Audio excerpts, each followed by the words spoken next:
What are some of the best cities for startup entrepreneurs? This is the question that we're going to answer in today's video.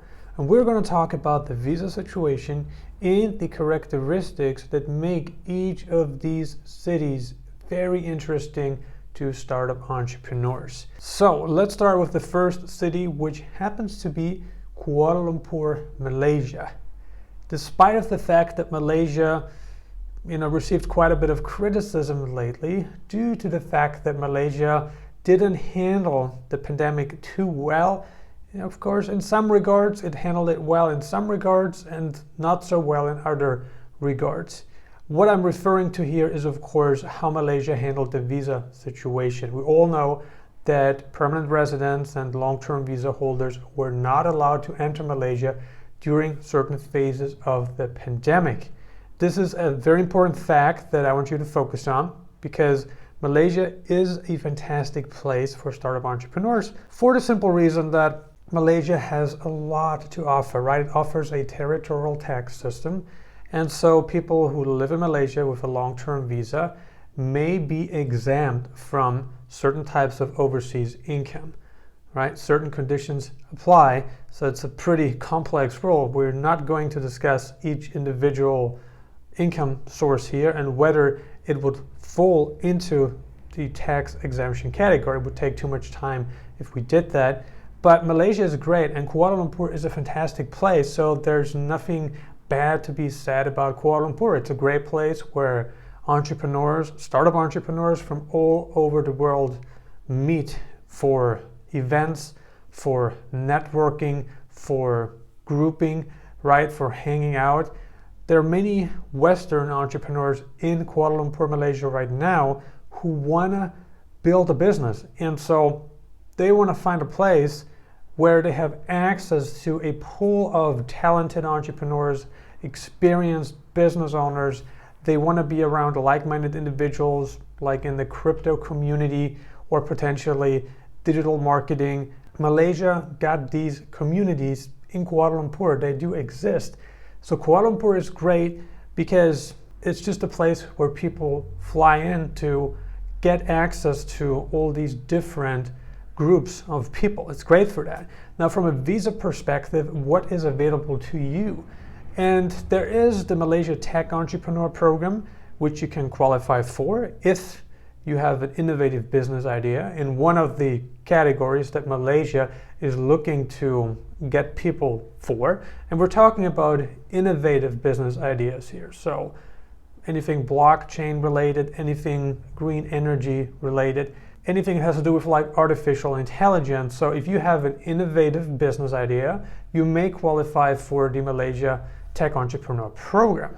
That would be one option. Of course, you could also live in Malaysia on a tourist visa, so that is an option.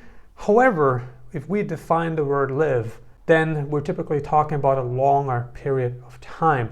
And the question is whether you want to risk doing visa runs or not. Citizens of many countries get a 90-day visa for Malaysia, a tourist visa, which is not extendable in most cases, meaning you would have to leave the country and return to receive another 90 days. And so if you want to move to a city, let's say you're a startup entrepreneur and you want to move to a city because you want to live there permanently, right? Then living there on a tourist visa may not be the best option for you. And that's why I recommend looking into a long-term visa solution. The cost of living in Malaysia certainly plays a big role because there are many great startup entrepreneur cities across the globe, yet there aren't that many that offer the reasonable cost of living that you can enjoy when living in Kuala Lumpur, Malaysia. And it's very possible to live in Kuala Lumpur, Malaysia on as little as $1,500 a month. You won't have a lavish lifestyle, but $1,500 or more, let's say $1,500 to $2,000 a month, gets you a life in Malaysia. Unlike other places where $2,000 wouldn't even get you an apartment, with that money you can actually live a quite good life in Kuala Lumpur, Malaysia. So you could definitely make that happen with, let's say, a low Western income. It would definitely be possible. And if you have even greater spending power, let's say you have an income of $5,000 to $10,000 a month, then of course you could have a phenomenal life in Kuala Lumpur, Malaysia, you can live pretty well on anything more than $5,000 a month. It would be a really good lifestyle. Let's move on to a different part of the world. And this part is South America. Let's talk about Asuncion, Paraguay, a country that is up and coming, right? And a city with Asuncion that is upcoming. And what's interesting about Asuncion, Paraguay is that it is a growing city. There are more and more developments. Capital is flowing into Asuncion, Paraguay. Capital is flowing into the country. And I think that's very important. The country has good GDP growth, which is important. The country is open to immigrants, which is also very important. So by moving to Asuncion, Paraguay, and let's say you get a temporary residence permit, which does not have a huge list of requirements, it's pretty easy for you to obtain a temporary residence permit for Paraguay. You can also get permanent residency right away, but there would be a decent capital investment needed. And if you are a startup entrepreneur, you may as well consider investing money into a business in order to secure a permanent residence permit for Paraguay. Paraguay is a country located in South America. It is a small landlocked country, so with no access to the ocean. It borders Argentina, Bolivia, and also Brazil. What's also great about Paraguay is that the country has a really young population. And I think that's important, and no doubt that's also the case in Asia. And so if you are a startup entrepreneur, you're looking for a certain set of criteria. And I think what's part of that criteria is, of course, high English proficiency. That's assuming you are focused on the English speaking market. So you want high English proficiency. And many young people in Paraguay have that. How do I know? I'm working with people in Paraguay right now. They've been working out fairly well for me. And so I have good experience working with people from Paraguay. So high English proficiency, competitive salary, good value for your money, and you have that as well. And ease of doing business, it's pretty easy to start a business in Paraguay as well. And so Asuncion, while it's not a city that's really known around the world yet, and people are just now starting to look into it, I think it's one of the cities that could become very big in the next 3 to 10 years. So definitely keep an eye on this city. Like I said, the visa policy is very liberal. You have a path to citizenship. You can own property, you can own land, you can own a business 100%. Next up, we have a very different place with Austin, Texas. Now, Austin, Texas is well known for a startup hub. It's a center for people who want to make money, who want to network, who want to build a big company. And so Austin, Texas is great for that. But there are some challenges. Unlike an American who can just move from one state to another, let's say you're from California and you want to move to Austin, Texas, of course, you won't need a visa. And so, but for an outsider to come into the US, it would be rather difficult. It's pretty easy for an insider, meaning an American, to move from one state to another. So if you are from California, or let's say you are from Florida, you are from wherever, Kentucky, you want to move to Texas, it's pretty easy for you to do, right? You enjoy freedom of movement within the United States of America. It's fantastic. However, for an outsider, it can be very challenging to sometimes even impossible, depending on your financial circumstances, to obtain a long-term visa to live in the United States of America. It can be very challenging. And like I said, sometimes even impossible. However, you could get like a 180-day visa, like a B1 visa. With a B1 visa, you can come into the United States for up to 180 days per visit, but within a 1-year time frame. But the problem with this visa is that you cannot legally work for a company in the US, not even your own company, and you can also not be employed, and you can also not generate income for an American company.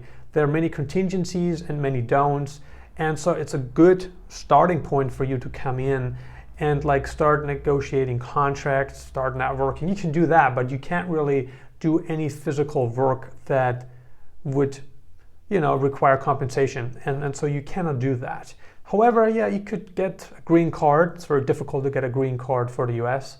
The barrier of entry is up here. It's very difficult, takes a lot of money. You could start a business and hire 10 plus employees and invest millions of dollars. You could make it happen, but for the average startup entrepreneur with a very limited budget, or even if you have a healthy budget, you may not have millions of dollars to put into a business. It may be very difficult to impossible for you to make that happen. But Austin, Texas is great because you have some of the brightest minds in the world hanging out in that specific city in the US.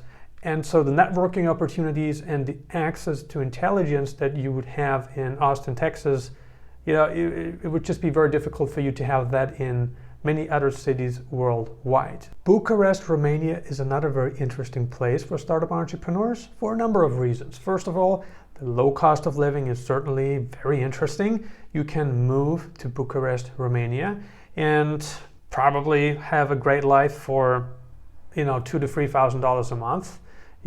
If you have that kind of income, you can live pretty well in Bucharest, Romania, considering how little money the locals earn in that specific city and in that country. With an income that wouldn't be enough, in the US, you could actually have a really, really good life in Bucharest, Romania. What's interesting about this country, Romania, is that the tax laws are actually very favorable to entrepreneurs, startup entrepreneurs. So you have low income taxes, you have low corporate taxes, and technically you could open up a company, get a visa this way. So there is a way for you to do that. And Bucharest, Romania is one place that's fantastic for a number of reasons, right? As a startup entrepreneur, again, you want to have access to like-minded individuals. You want to have access to a young workforce that has high English proficiency, a young workforce, that you can access, for a competitive salary, where you can pay a competitive salary. So you have that as well. You have high English proficiency, I already said that. And Eastern Europeans are intelligent, they're hardworking, so you have really the complete package for a very reasonable price. I recommend that. Same goes also with other Eastern European countries and cities. Sofia, Bulgaria, another great place. Very similar in terms of taxes, very similar in terms of salaries, in terms of opportunities. Belgrade, Serbia is another interesting place. These are big cities, and so you have really, really many options in Eastern Europe. What about Singapore? Singapore is one of the places where you think, would be phenomenal to be a startup entrepreneur in Singapore. However, the reality looks quite differently because, first of all, to secure permanent residence in Singapore would be very difficult to impossible. Takes a lot of money.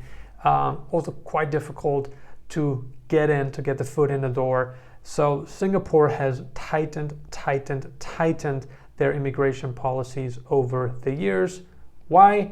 Many people moved there. Many people contributed from a financial perspective that Singapore can now cherry pick who they want to let into the country and who they don't want to let into the country. And Singapore is at that specific point.